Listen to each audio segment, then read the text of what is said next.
Bonjour, bonsoir, chers amis, chers internautes. Merci, nous sommes ici dans notre émission Division Malachi 4. Nous sommes très heureux de vous retrouver encore cette année. Comme vous le savez, l'année 2022 vient de commencer et nous voudrions aussi profiter pour saluer nos frères qui sont partout ailleurs. Vous savez, nos soutiens nous sont très favorables, très bien. Et nous voulons vous remercier et vous souhaiter les meilleurs vœux de cette année nouvelle. Comme le Seigneur a l'habitude de dire, la chose à souhaiter à quelqu'un, c'est de lui dire que Dieu vous bénisse et qu'il vous comble dans tout ce que vous faites dans vos entreprises et ce que vous faites dans les choses de Dieu. Merci. Le pasteur, nous sommes en 2022 et comme je viens de le dire, c'est la nouvelle année, c'est pas encore trop tard pour souhaiter les meilleurs vœux aux chers amis. Qu'est-ce que vous avez à leur dire pour cette année, pour les souhaiter les meilleurs vœux? Merci beaucoup, merci. Merci Frère Neville. Nous remercions aussi le Dieu Tout-Puissant pour la grâce qu'il nous a faite de passer de 2021 à 2022. Comme tu viens de le souligner, il n'est pas aussi trop tard que cela pour dire bonjour aux frères. D'ailleurs, il est aussi dit, vraiment tard que jamais. Okay, nous étions dans un petit repos parce que nous ne sommes pas même un appareil mécanique se repose, même la voiture et tout ça. C'est pourquoi quand nous lisons le message, le messager William Branham nous dit il faut se reposer. Et nous sortons de notre repos, maintenant ce sont un peu à point, en forme pour commencer cette nouvelle année avec les émissions. S'il y a quelque chose à dire pour la nouvelle année, je vais juste lire les paroles de William Branham. Okay. Je lis ici dans la brochure Le Combat, prêché le 31 décembre 1962, au paragraphe 64. William Branham dit: maintenant, pour commencer la nouvelle année, je veux vous dire, non pas bonne et heureuse année, mais je veux vous dire ceci: que Dieu vous bénisse. Amen. Et s'il le fait, c'est tout ce dont vous aurez besoin pour l'année qui vient ou qui a déjà commencé pour nous, et j'ai confiance qu'il le fera. La deuxième citation, c'est dans Apocalypse chapitre 4, prêché le 31 décembre 1960, le paragraphe 15. Maintenant, je vais encore dire ceci avant de commencer. Je souhaite à chacun de vous la nouvelle année la plus réussie et la plus bénie et la meilleure santé que je puisse vous souhaiter. Amen. Que Dieu soit avec vous. Puissiez-vous croître à la fois physiquement, spirituellement, financièrement et matériellement. Tout ce que Dieu peut vous apporter, je prie qu'il le fasse. C'est cela ma prière. Que Dieu vous bénisse. Merci beaucoup, pasteur. Vraiment, tout ce que Dieu peut nous faire cette année, qu'il le fasse. Et qu'il le fasse aussi pour tout le monde, tous ceux qui suivent Division Malachi 4. Vraiment, que Dieu vous bénisse. Et nous aussi, nous ne vous oublions pas pour vos messages, vos soutiens et vos remarques, tout ce que vous faites pour nous, vos suggestions. Nous les recevons et vos questions. Vraiment, que Dieu vous bénisse. Nous voudrions saluer, quelquefois, on ne peut pas saluer tout le monde. On le dit tout le monde, mais on va citer quelques frères qui ont été avec nous tout le long de l'année et qui continuent toujours à être avec nous et pour les saluer et leur souhaiter de nouvelles choses, de nouvelles bénédictions dans leur vie. Parce qu'ils ont souvent été chaque fois avec nous, en direct partout où nous sommes, ils sont toujours avec nous, ils écoutent et ils nous soutiennent. Que Dieu les bénisse.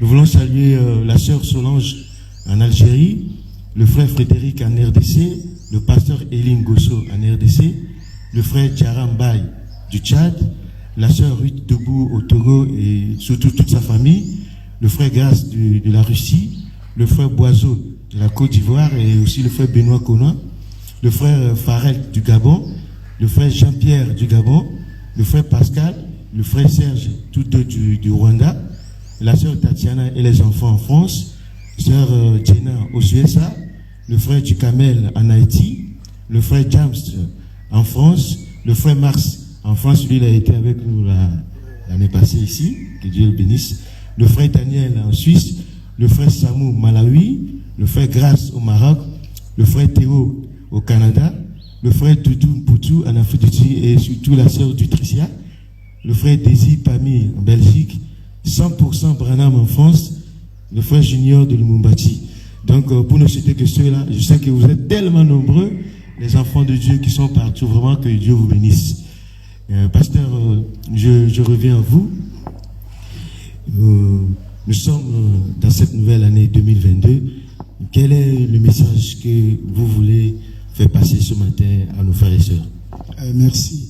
Si j'ai un message ce matin pour l'épouse de Christ dans le monde entier, je veux juste, ils connaissent ça, ils savent ça, je veux juste réveiller, parce que le réveil, Branham a dit, c'est pas apporter de nouvelles choses, mais rappeler en vivifiant ce que les gens en ont déjà.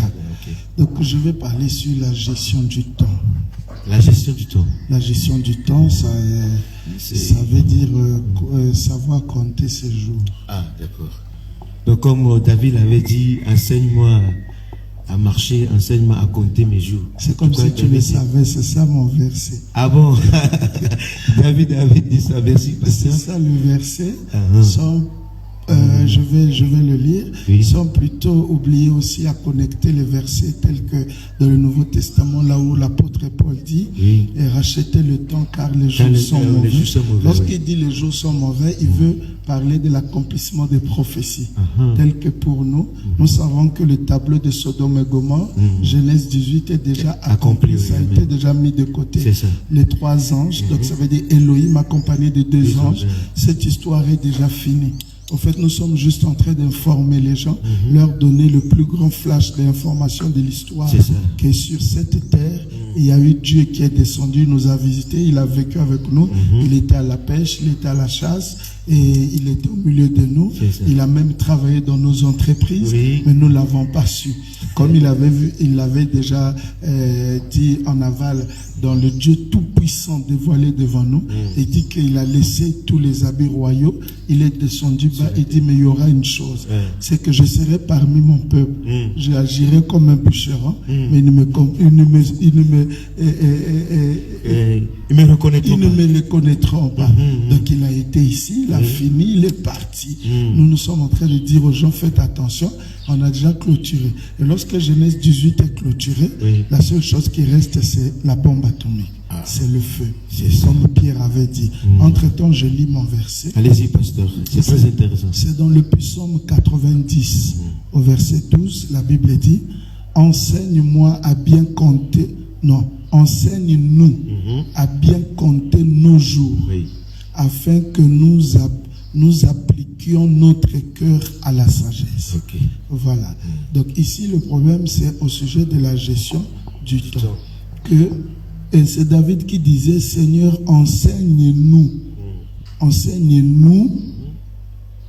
à compter nos jours. Mais comment on peut compter nos jours? C'est ce que nous allons voir. Mais entre-temps, je vais d'abord rappeler aux frères et sœurs et à nous-mêmes. Il dit dans la brochure, faites tout ce qu'il vous dira. Prêchez le 22 juillet 1954, le verset et le paragraphe 7. La première phrase, il dit, nous ne serions des mortels qu'une fois. C'est-à-dire qu'on mourra qu'une seule fois. Ceci est la dernière fois de toute l'éternité où nous aurons été des mortels.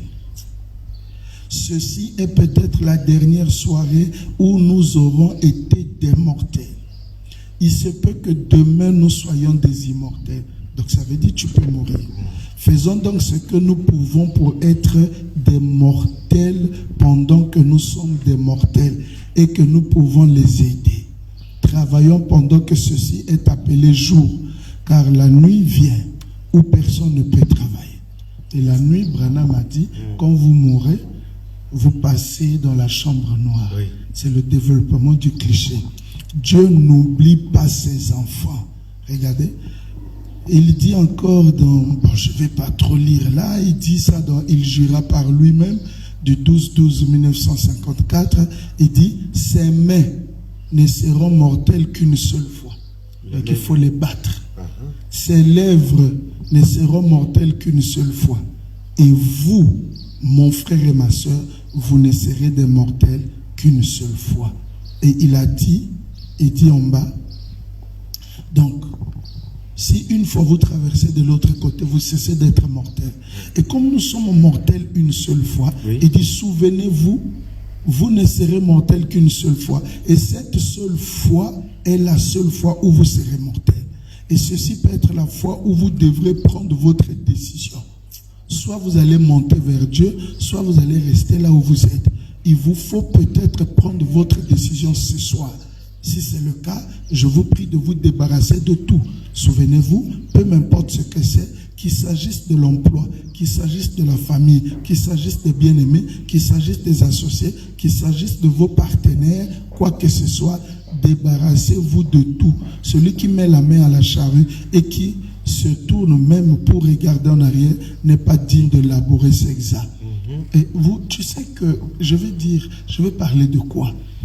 William Branham dit, en vivant là, au moment où nous sommes ici, le cœur de chaque être humain est en train de battre. Oui. Il dit, à chaque fois que votre cœur bat, vous vous avancez vers quoi? Vers la mort. Oui, vers la mort. Nous vivons, nous ne considérons que la vie. Oui. Nous voulons ignorer la mort. Or, nous ne savons pas qu'en vivant ce matin, donc c'est comme ma main. Ici, là, la partie blanche ici, c'est la vie. Oui. Mais c'est collé avec la mort. Ouais, le revers, c'est la mort. C'est ça. Donc, l'intoxication alimentaire de ta propre nourriture peut t'emporter. Ah oui. Ta propre voiture peut t'emporter. Ta propre piscine peut t'emporter. C'est ça. N'importe quoi peut nous emporter en une fraction de seconde. C'est ça. Je veux ici dire aux gens d'être conscients qu'à n'importe quel moment, on quittera la terre. C'est ça. Mais qu'est-ce que nous faisons de ce que Dieu nous a donné maintenant comme temps? C'est ça. C'est ça où David, lorsqu'il a vu ça, dit, enseigne-nous à bien compter les jours. Maintenant, nous allons essayer de compter ça de la manière dont Dieu nous a révélé ça. Parce que Daniel, la prophétie de Jérémie disait qu'eux, ils devaient faire 70 ans en captivité à Babylone. Oui. Daniel s'est retrouvé là-bas. Ils ont été aimés par le roi Nebuchadnezzar. Il a eu des postes et des postes. Il a été promu à des postes, intendant et tout ça, au point où le professionnalisme et les travaux domestiques ont fait à ce qu'ils oublient la promesse, la prophétie. Le travail et tout ce que nous faisons nous fait oublier le temps. Daniel a fait passer 68 ans sans considérer l'accomplissement de la prophétie. Il restait 2 ans. Il a commencé à se demander, mais attends, nous mettons du temps ici. Mais quand est-ce que la prophétie va s'accomplir? Soit quelqu'un lui dira, un frère, mais Daniel, toi tu ne pries plus. Tu ne jeûnes plus. Tout ce qui concerne tes responsabilités envers la parole, c'est ce que tu as négligé. Et c'est seulement, tu glorifies seulement le côté de la vie, mais pas, tu ne sais pas qu'il y a encore d'autres obligations que tu as accomplies vis-à-vis de Dieu. C'est là où David a dit, bon, je vais alors abandonner un peu tout. Il a mis des choses à côté. Daniel, oui, merci. Il a pris le sac. Il a pris la sonde. Au moment où il commence à prier, Dieu était impatient. Il lui cherchait dans la prière. C'est comme ça que Dieu nous recherche dans nos chambres, dans la prière. Or, vers 13h, 14h, toute la journée, nous ne sommes pas dans la chambre. On est là dans des bureaux, des affaires et tout ça. Dieu, lui, nous attend dans nos chambres fatigués. Dès que Daniel est reparti dans sa chambre pour prier, il a dit au boulot, je prends d'abord congé. J'ai d'autres choses à faire. On lui a dit, mais il y a encore une place pour toi. D'être promis, il dit non, gardez d'abord ça. Au moment où il s'est donné, le même jour, Dieu lui dit, la réponse est donnée. 70 semaines ont été fixées pour ton peuple. Daniel dit, donc si j'avais prié depuis tous ces temps-là, Dieu aurait pu m'accorder cette révélation. Voilà, c'est pourquoi William Branham dit, les gens ne prient pas assez. Oui, ça c'est vrai. Voilà, ils ne se donnent pas à Dieu. Maintenant, qu'est-ce qui nous intéresse plus? C'est l'argent. C'est les bénédictions matérielles, financières, l'évolution, construire des maisons, acheter des belles voitures, voyager, faire voyager les enfants et tout ça. Voilà. Et nous oublions l'essentiel. Donc ici, je vais maintenant essayer. Mais ces choses-là, c'est pas faux quand même, mais c'est pas faux. Mais le problème, c'est qu'ils ont rejeté, ils ont tourné. Nous avions tourné le dos à ce qu'il fallait faire. C'est ça. Maintenant, le charnel a pris du dessus sur le spirituel. Or, le spirituel allait dominer le charnel. Effectivement. Parce que si les apôtres ont réussi, parce que chez eux, on a plus privilégié le spirituel. Ils ont minimisé le... Et nous, maintenant, c'est le contraire. Maintenant, écoute. Je vais ici attirer l'attention pour savoir comment compter les jours. Parce que pour l'année 2022, dès que nous sommes entrés, nous étions chacun au 31 décembre à l'église, on s'est réjoui, l'année est là, on fera des grandes choses, il y a le temps et tout ça. Moi, je vais dire ici, il n'y a pas le temps. Regarde. Normalement, l'année a 365 jours. Ce qui revient à dire 12 mois. Ce qui revient à dire dans les 12 mois, si nous prenons un seul mois, au lieu de dire mois de 28, mois de 30, nous prenons un mois à 30 jours, ce qui revient à dire, si un jour égale à 24 heures, ça veut dire que un mois sera à 720 heures. Bien. Maintenant, écoute. Prenons un jour qui est égal à 24 heures. Et depuis qu'on s'est réveillé, depuis 1h du matin, on peut se dire qu'on a 24 heures. Et si on a quelque chose à faire, et si je te dis, frère Neville, faisons-le maintenant, tu peux aussi me dire, bon, attendons, il y a encore le temps. Mais je veux te prouver qu'il n'y a pas le temps. Quand nous disons il y a le temps, il n'y a pas le temps. Parce que, comment est-ce que Dieu a subdivisé les 24 heures? Dans la journée d'aujourd'hui, il faut déjà enlever les 8 heures du sommeil. C'est déjà passé. Parce que, non, si on commence aujourd'hui, si on commence maintenant, depuis 1 heure, nous sommes peut-être nous sommes ici à 10 heures. À 10 heures, Bon, si c'est 24 heures, nous sommes à 10 heures. On a déjà consommé 10 heures, donc il nous reste 12 heures. Et dans les 12 heures, gardez les 8 heures du sommeil. Parce que la science médicale, l'OMS, dit que quelqu'un pour être en bonne santé doit dormir 8 heures du temps. Donc comme nous sommes à 10 heures, si nous enlevons 8 heures du sommeil, il nous reste que 2 heures. Mais maintenant, l'OMS dit pour bien travailler là, 7 heures.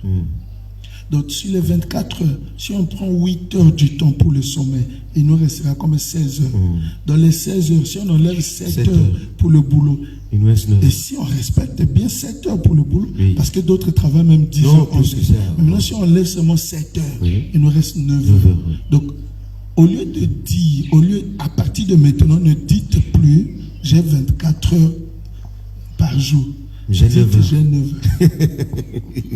C'est compliqué. Maintenant, les 9 heures. Dans les 9 heures, il faut bien les gérer. Tu as les responsabilités en tant que père de famille. Tu as la visite aux parents.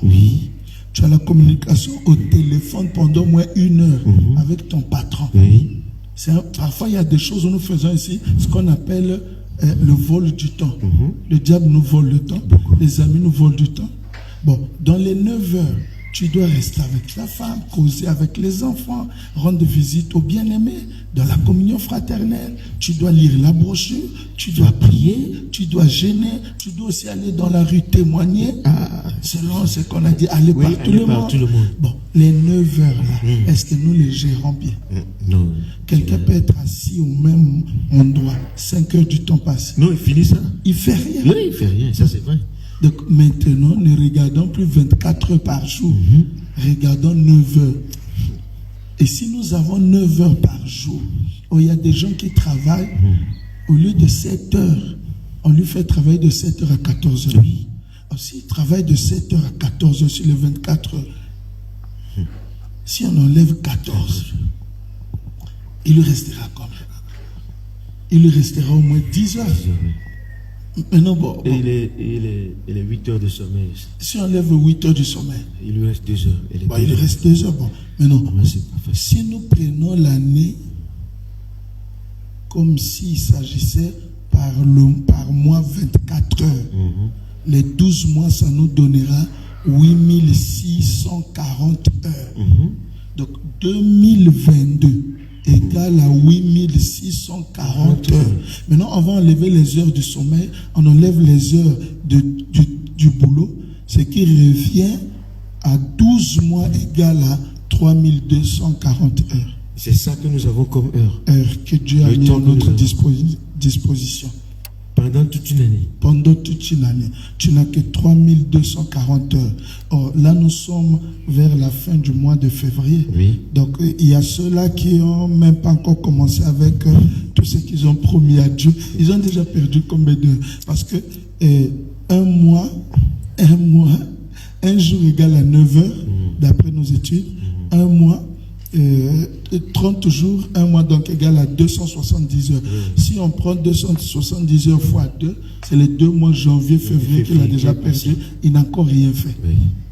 Tout ce qu'il a promis à Dieu le 31 décembre, il n'a encore rien fait. Et par jour, chacun de nous a 86 800 quelques secondes. Mais nous sommes à 10 heures, à bientôt 11 heures. Il a perdu combien de temps? Il n'a pas lu la brochure. Il n'a pas prié. Le boulot lui a pris du temps. Maintenant, ceux qui sont en Europe, c'est métro, boulot, dodo. Je me rappelle quand j'étais en France en 2000, les frères ont quitté, j'oublie, ils vivaient dans quelle mairie? Moi, j'étais dans la mairie de Lilas. Ils ont quitté pour venir me rendre visite pour juste la communion fraternelle. Et ils venaient, ils faisaient la correspondance. Arrivé à un endroit, ils ont dit, pasteur, on ne peut plus avancer. Parce que si on arrive chez vous, le temps de causer, terminer, nous, répartir les correspondances, arriver à la maison, le temps de manger et suivre le journal, pour se préparer pour aller travailler. Ils se sont arrêtés en cours de chemin. Ils ont dit, on se voit seulement dimanche à l'église. C'est pas possible. Pas de temps même de communier. Pas le temps de communier. Ceux qui sont aux États-Unis, en Europe, non, c'est le même rythme. Là-bas, on leur vole trop du temps. C'est vrai, si tu le travailles. Ils ont plus de temps. Maintenant, en Afrique, nous avons le temps, mais qu'on perd sans rien faire. Quelqu'un peut rester à un seul endroit, de 9h à 16h. Il dit, j'ai été chez un bien-aimé causé. Il n'a rien fait.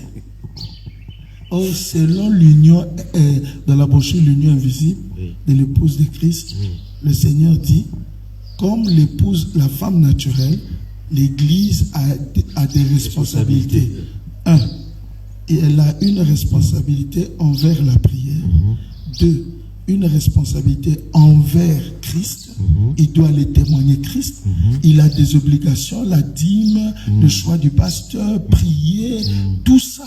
Et il a aussi une autre responsabilité envers la parole. Qu'est-ce qu'il fait de la parole de Dieu qu'il reçoit? Or, si vous avez été une fois dans la présence de Dieu, vous restez redevable toute votre vie d'en parler à un autre. Et William Branham dit, chaque jour, hier, aujourd'hui, 144 000 personnes meurent sans connaître Christ. ils connaissent les jeux vidéo, ils connaissent les transactions en banque, ils connaissent beaucoup de choses, la constitution de la politique de leur pays, mais ils ne connaissent pas Christ. Or, Christ, c'est la personne ouinte. Alors, c'est à nous, nous qui avons connu Christ, d'aller dans les rues. Il n'a pas dit aller distribuer les tracts. Il a dit 31 ans, les tracts n'ont rien fait. Mais lorsque j'ai parlé aux gens, juste 5 heures du temps, 500 000 personnes ont donné la vie à Christ. C'est ça. Donc chacun de nous doit être dans un coin de rue en train d'exhorter les gens dans des familles, prier pour les malades. C'est ce qu'on on devrait faire. Mais aujourd'hui, nous sommes en train d'envoyer nos enfants en Russie, nos enfants dans des pays là où il n'y a même pas le message. Nous envoyons quelqu'un envoie l'enfant en Pologne. On lui demande, en Pologne là-bas, il y a la foi. C'est que toi tu crois, il y a une église là-bas. Oh non, Dieu prendra soin de lui. Mais tu l'envoies. Non, c'est pour qu'il devienne ingénieur dans les armes lourdes et sophistiquées. Mais pour faire quoi avec? Voyez-vous? Donc alors qu'il devait enseigner, on a dit enseigne à l'enfant le chemin à suivre. Lorsqu'il sera grand, il ne va pas l'oublier. C'est pourquoi mon problème ce matin, c'était au sujet des heures. Ne comptez plus 365 jours qui équivaut à 8640 heures. Commencez à considérer que 365 jours qui nous donnent une année nous donnent 3240 heures seulement. Et est-ce qu'on peut dire qu'on a seulement 9 heures? Ça, c'est pour ceux qui respectent 8 heures du sommeil, 7 heures de boulot. Mais s'ils travaillent 10 heures, d'autres ont 2 ou 3 boulots. Oui, c'est ça. Oui, pour s'en sortir. Pour s'en sortir, pour joindre les deux bouts. Et en Europe, partout, ils ont 2 boulots. Même ici en Afrique, ils ont maintenant 2 boulots. Maintenant, les 2 boulots, là, les heures, là. Où est le temps de servir le Seigneur? Notre première responsabilité face à Dieu, c'est d'en parler. Voilà. Dans les 9 heures, là, il faut au moins épargner 4 heures pour Dieu. 1 heure, vous prenez 30 minutes pour la prière et la méditation, 30 minutes pour la prière. L'autre heure là, tu es en train d'exhorter quelqu'un. Et l'autre heure, vous êtes en communion fraternelle. Et les 5 heures là qui restent, c'est là où vous allez au moins parler aux enfants, causer avec la femme et aller. Vous êtes au téléphone au moins 30 minutes pour l'oncle, pour ceci. Donc, gérer le temps. C'est pourquoi tu vois en Europe, dans des pays développés, les gens qui connaissent la notion du temps, lorsque tu veux lui parler, il dit c'est pour 5 minutes. C'est quand j'ai compris ça souvent. Oui, il te dit je t'accorde 5 minutes. Après 5 minutes, désolé, je n'ai plus le temps. Or nous, même quand tu as quelque chose à faire, ici quelqu'un vient te parler, une petite affaire, il te prend 2 heures. Alors qu'il devait résumer ça en 12 minutes. Ça c'est vrai. Voyez-vous, je me rappelle, j'étais en France, je vois une femme. Alors que c'était 8 heures, les gens partaient au boulot. J'ai dit, excusez, je veux savoir où est-ce que je peux faire la correspondance. Au moment où je la pose la question, là, elle marche rapidement. Moi aussi, je marche rapidement, j'étais tout essoufflé. Après, quand j'ai fini, j'ai respiré. C'est comme si je venais de courir. Elle n'a pas le temps de se pointer là, alors qu'elle a le temps à suivre. Et encore une chose, je suis toujours à Paris, je suis à l'arrêt de bus sur la plaque qui indique les numéros et les trajectoires. J'ai vu, on dit bus numéro, un exemple, 11, arrive à 13h10. Et moi je regarde. Je te dis 13h10, le bus était. Les gens là ont compris la notion du temps. Oui, ça c'est vrai. Donc c'est pourquoi j'ai compris aussi que William Branham, et tu ne le sais pas, il avait dit il ne va pas trop recevoir, c'était fini. Mais après surgit le frère Roy Robertson. Il dit à Billy Paul, dit à frère Branham, j'ai un songe. Il dit papa a fini, il dit je t'en prie, dis-le. Et lorsqu'il va, William Branham dit à son fils, il dit dis-lui 5 minutes. Et je me rappelle encore, quand nous étions à Jeffersonville, cherchant à rencontrer Frère Sotoman, on a quitté Washington à 5h30. On arrive à Jeffersonville à 17h. Oh, le rendez-vous était à 15h. Et quand on l'appelle, il dit le temps est passé. Même pour la parole. Il dit le temps est passé. Il fallait le supplier. Je lui ai dit, je viens de Congo-Brazzaville uniquement pour te rencontrer. C'est ça. Il me repose la question. Crois-tu Branham est Dieu? Je dis oui, je suis même baptisé. Parce qu'il ne veut pas perdre le temps. Il dit aujourd'hui c'est le 24 décembre. Nous allons être en famille. Mais votre temps que je vous avais donné est passé. Vous voyez qu'il n'y a pas de sentiment humain dans ce qui concerne le temps. Parce que la vie de l'homme, c'est le temps. Oui. Et il nous dit, bon, je vous reçois pour 5 minutes. Quand on arrive comme si c'était glorieux, on a fait au moins 45 minutes. Et quand on a dépassé, il dit, bon, je dois finir parce que là, on m'attend. Oui. Voilà, c'est nous ici qui blaguons avec le temps. Vraiment. Lorsque tu dis que tu as 40 ans, mais c'est le temps. Oui. Donc la vie de l'homme, c'est le temps. Si tu gères mal le temps, tu as mal géré ta vie. C'est pourquoi il y a des gens qui vieillissent aujourd'hui, alors qu'ils ils devraient se marier même lorsqu'ils avaient 19 ans, 22 ans, mais ils se marient lorsqu'il a 40 ans. Parce qu'il a rêvé. Il a donné son temps à l'oncle, il a donné le temps au patron, il a donné le temps à n'importe qui. Ça, c'est... Même dans quelqu'un, moi depuis que j'ai connu ça, même dans les entretiens, avec des gens, les frères, les sœurs à l'église, je dis, quel est ton problème? Il me donne son problème, je dis, tu as 15 minutes, je dis, tu as 10 minutes. Donc sois rapide, dans les 10 minutes, toi tu expliques 5 minutes ou 6 minutes, les 4 minutes restantes, moi je te réponds. Maintenant si tu bouffes toutes les 10 minutes, donc ta réponse c'est pour la semaine prochaine. Alors si tu ne fais pas ça, tu ne feras absolument rien. C'est ça. Voilà un peu. Ah, c'est bien. Brièvement, c'est ça. Non, c'est très intéressant. Voilà. Donc on a un peu de temps. Et on doit prendre William Branham dit des décisions majeures de la vie. Surtout ce que vous venez de dire. Et nous n'avons que 3 événements majeurs pour la vie naturelle. Tu es déjà né, tu n'avais pas une décision à prendre. Naître dans telle et telle famille, tu n'avais rien à dire. Oui. La mort, tu n'auras pas de décision. La seule chose où tu as une décision à prendre, c'est le mode de vie, le mariage et tout consort. Voilà. C'est pourquoi il dit dans le choix d'une épouse, tout ce que nous faisons sur la terre dépend du choix. Le choix de l'église, le choix du pasteur, le choix du monde, est-ce que tu dois étudier ou pas. D'autres ont même des diplômes. Ils ont déjà des boulots. Au lieu de voir d'autres choses, ils continuent à étudier. Or, ils ne savent même pas que William Branham dit, plus vous étudiez, vous vous éloignez de Dieu. Plus on étudie, vous vous éloignez de Dieu. Et l'éducation, c'était le pire ennemi de l'évangile pendant tout ce temps. Ah, facile. Donc c'était ça mon court message. Ah, merci pasteur, vraiment que Dieu bénisse. Les jours. Amen. Merci, je crois que mes frères et sœurs ont compris le message du pasteur ce matin, la gestion du temps. Nous sommes tous concernés. Vraiment, nous n'aurons plus à compter le temps comme avant.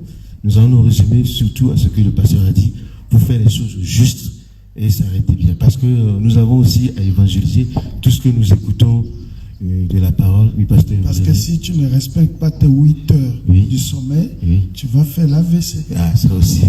C'est ça. Il faut respecter les 8 heures. Si d'autres disent non, la nuit je travaille.